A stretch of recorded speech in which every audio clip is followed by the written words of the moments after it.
नमस्कार दोस्तों, dream GS में आपका स्वागत है। मैं हूं अशोक कुमार और आज चर्चा का विषय है भारतीय राजनीतिक परिदृश्य यानी इंडिया की चर्चा करते हैं।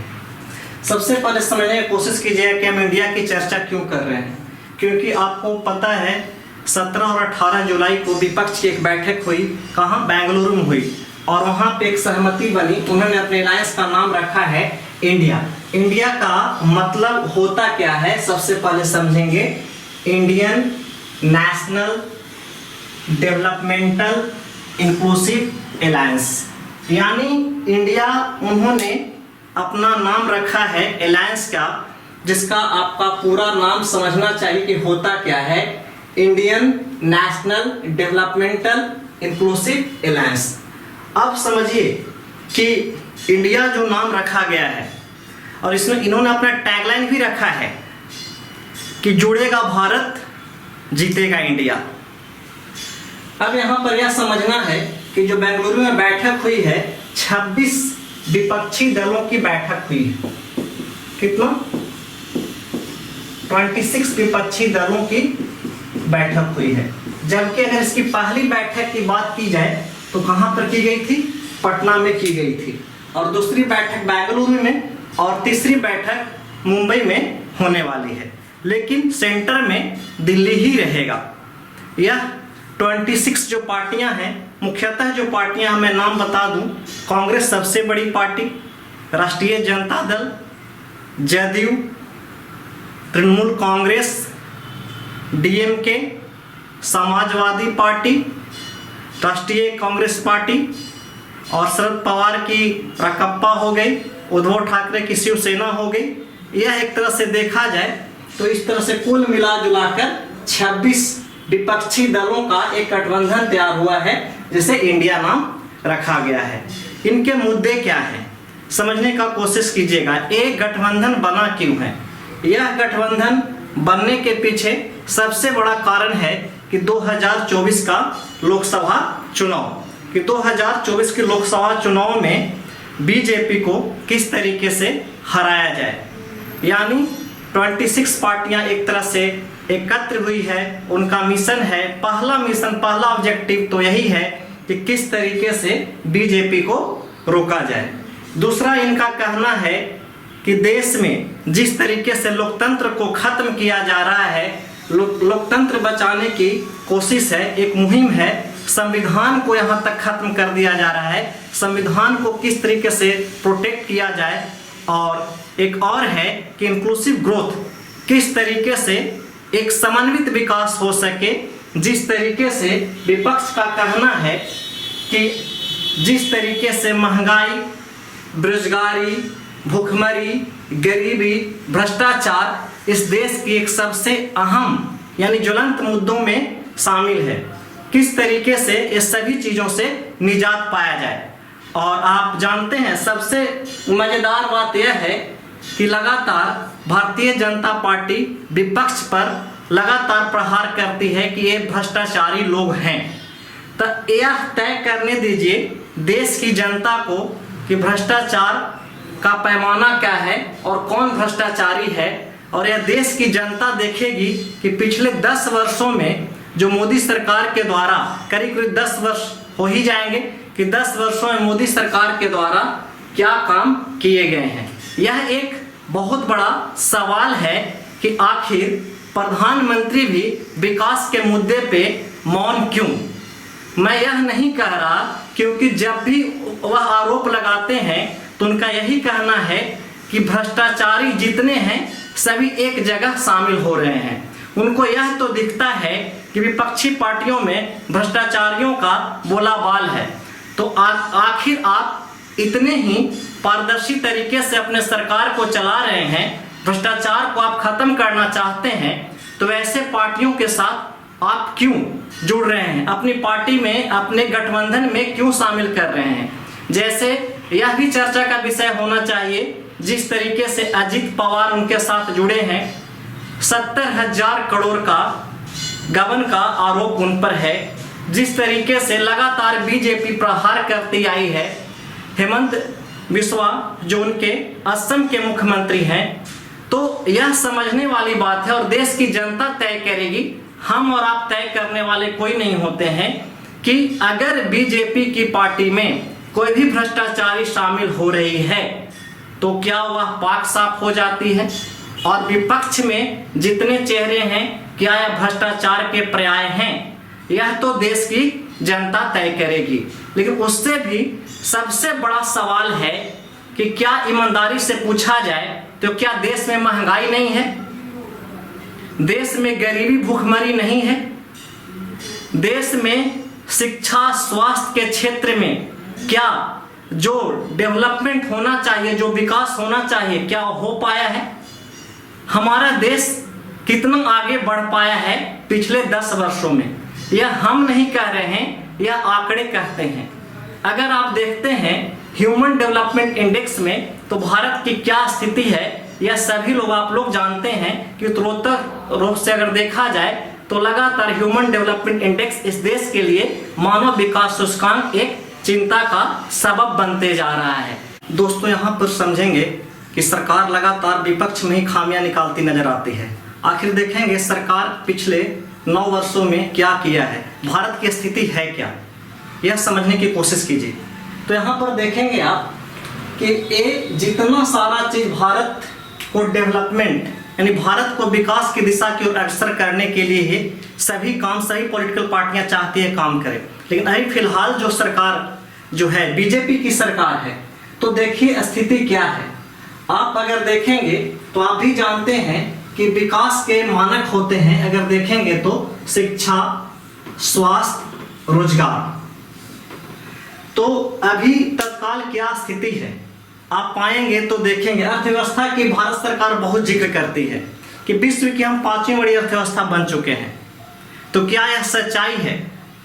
सच्चाई तो है। अगर आप देखेंगे कि नॉमिनल जीडीपी की अगर बात करेंगे तो भारत की जो स्थिति है पूरे वर्ल्ड में 5वें नंबर पे है, और 2021 का डेटा के अकॉर्डिंग 3.1 ट्रिलियन डॉलर की एसेट्स है इंडिया के पास। लेकिन इसके इतर और क्या सच्चाई है, वास्तविकता क्या है, सच्चाई क्या है, यहां पर समझने की कोशिश कीजिए। आखिर सरकार यहां पर फोकस करने की कोशिश क्यों नहीं करती है कि हमारे देश का जो पर कैपिटा जीडीपी की अगर बात किया जाए तो 189 देशों की सूची में आप 145वें स्थान पर आते हैं। आपकी स्थिति बद से बदतर कही जा सकती है कि प्रत्येक भारतीय का अगर पर कैपिटा जीडीपी अगर देखेंगे तो $2260। चलिए यहां पे सरकार तो खुश होती है। पीपीपी परचेजिंग पावर पैरिटीज के अकॉर्डिंग अगर देखेंगे तो आप विश्व की तीसरी बड़ी अर्थव्यवस्था 189 देशों में, और आपकी अगर देखा जाए एसेट तो 10.6 ट्रिलियन डॉलर आकी जाती है। यानी कहने का मतलब कि खरीदने की क्षमता आपकी बहुत अधिक है। तो तब तो यही बात हो गई कि आपके पास आय अधिक है और व्यय अधिक हो रहा है, आय कम है और व्यय अधिक हो रहा है। इनकम कम लेकिन एक्सपेंडिचर्स खर्चा अधिक कर रहे हो।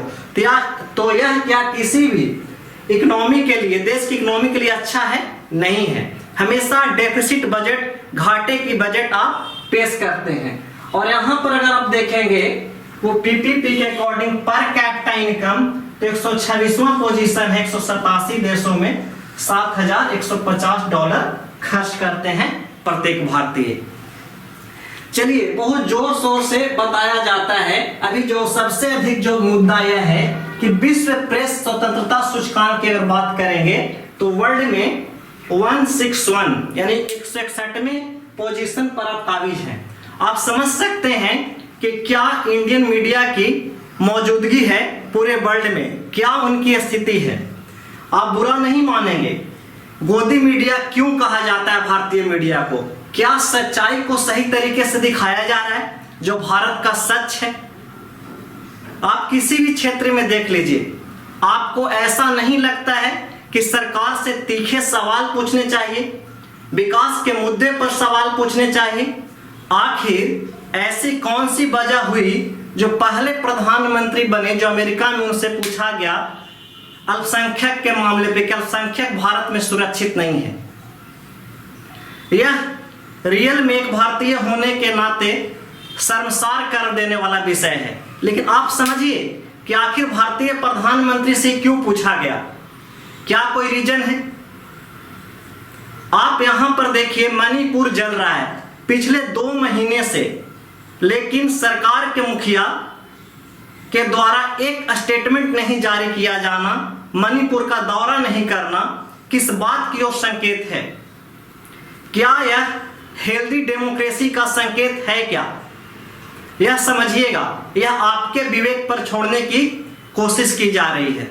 सिर्फ प्रचार मात्र से, प्रोपेगेंडा फैलाने से देश का विकास नहीं हो सकता। हजार ऐसे सवाल हैं जो जनता लगातार जानना चाहती है कि हमारे देश में हो क्या रहा है।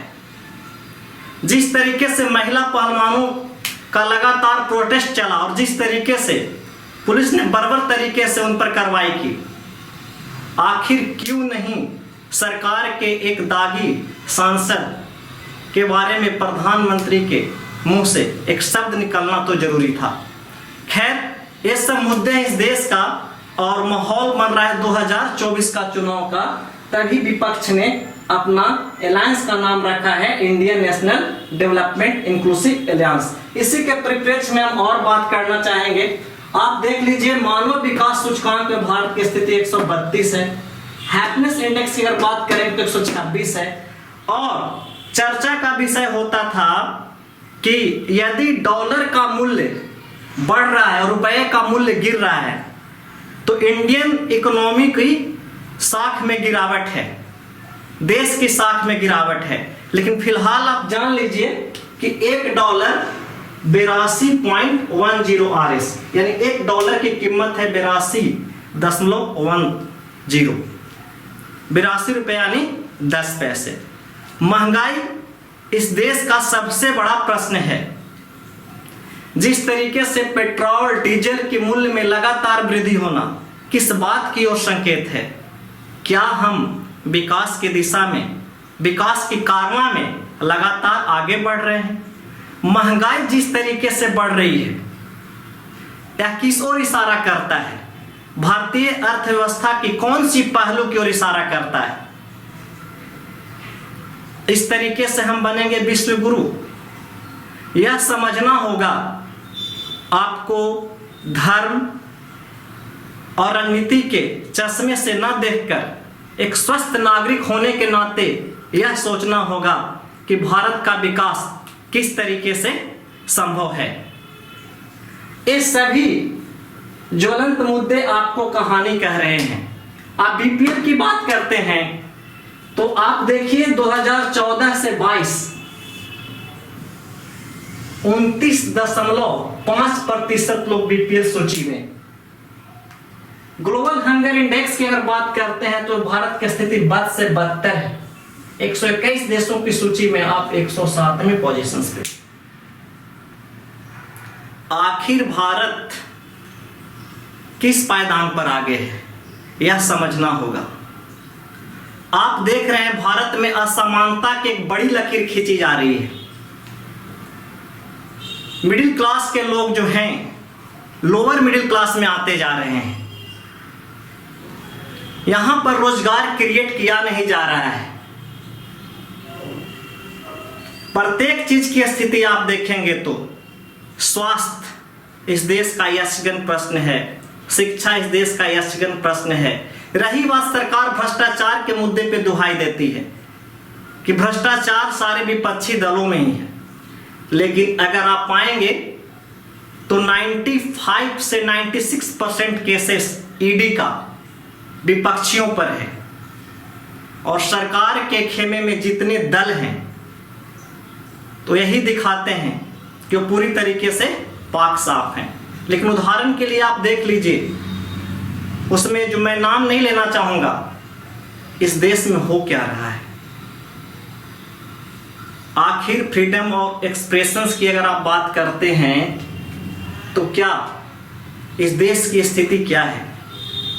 मैं यह नहीं कह रहा कि सब कुछ खराब है, मैं सरकार की आलोचना भी नहीं कर रहा, लेकिन यह समझना होगा आपको इस मुगालते में नहीं रहना होगा कि इस देश में सब कुछ अच्छा हो रहा है, और अच्छा हो रहा है तो क्या हो रहा है, एक आम इंसान की जरूरत है क्या,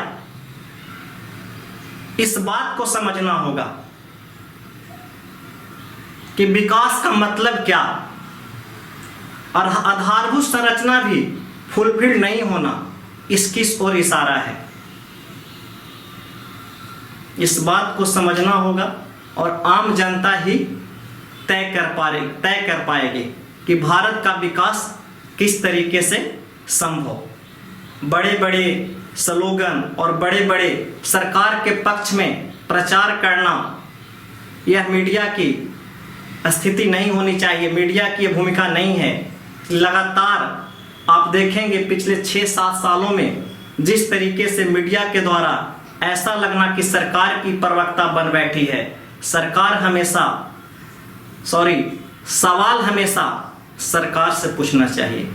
डेमोक्रेसी में यही तो है, और डेमोक्रेसी में आलोचना के लिए सरकार को हमेशा तैयार रहना चाहिए।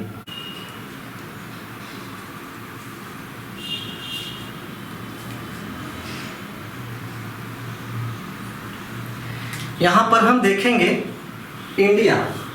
इंडिया और राष्ट्रवाद, समझेंगे कि क्यों हम चर्चा कर रहे हैं इंडिया और राष्ट्रवाद। इसलिए क्योंकि पिछले अगर देखा जाए विगत 9 वर्षों से जो बीजेपी का जो एजेंडा रहा, लगातार राष्ट्रवाद, हिंदुत्व, नेशनलिज्म, ये इनके मुख्य मुद्दे रहे कि अगर राष्ट्रवाद को कोई भारत में बढ़ावा दे रहा है, हिंदुत्व की हम राजनीति करते हैं, तो यह बीजेपी के द्वारा कहा गया, और इसी मुद्दे पर पूरी तरीके से गोलबंद करने की कोशिश की गई, वोट बैंक की साधने की कोशिश की गई।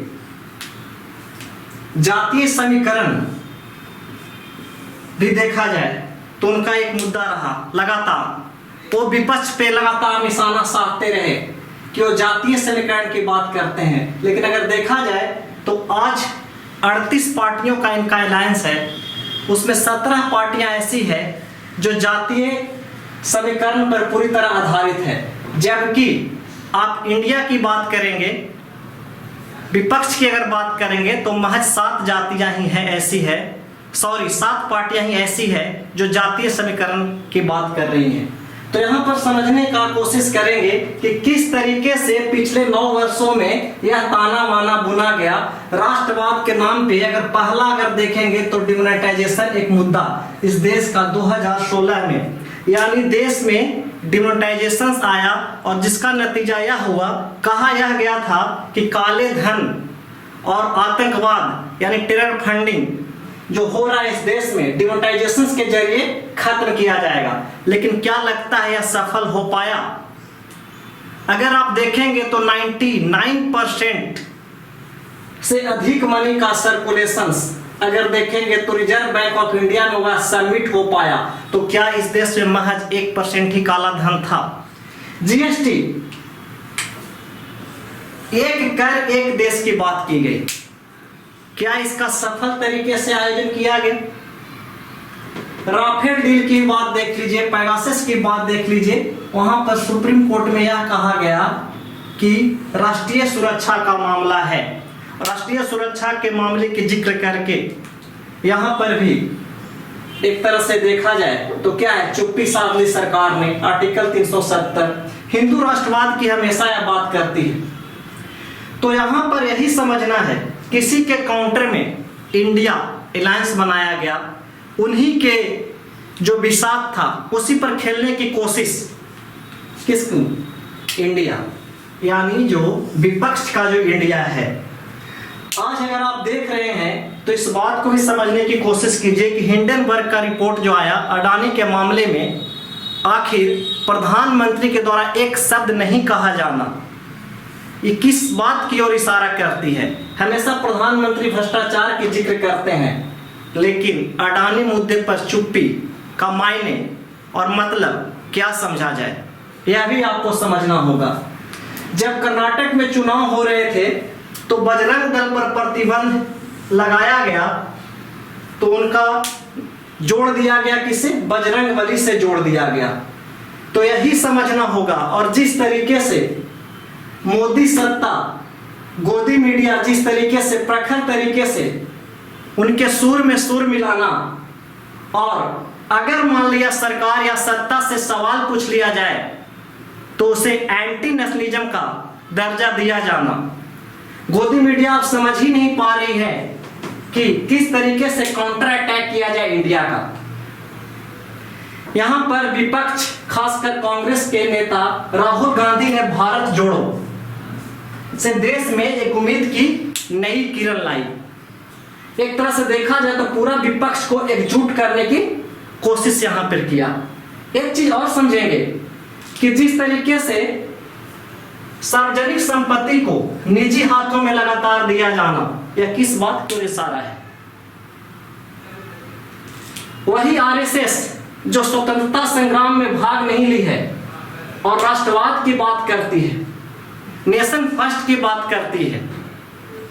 यदि आप नेशन फर्स्ट की बात करते हैं तो अंतिम पायदान पर खड़ा व्यक्ति किस तरीके से अपने आधारभूत संरचना को ठीक कर एक सम्मानित जिंदगी जी पाए, सरकार का यह मकसद होना चाहिए। और अभी जो लगातार जिस तरीके से आप देखेंगे इस देश में मीडिया में लगातार चर्चा का विषय होगा इंडिया और एनडीए, लगातार इस चर्चा में बने रहेंगे। तो समझना यही है कि क्या सच्चाई है, इस देश की राजनीति किस दिशा में चल पड़ी है।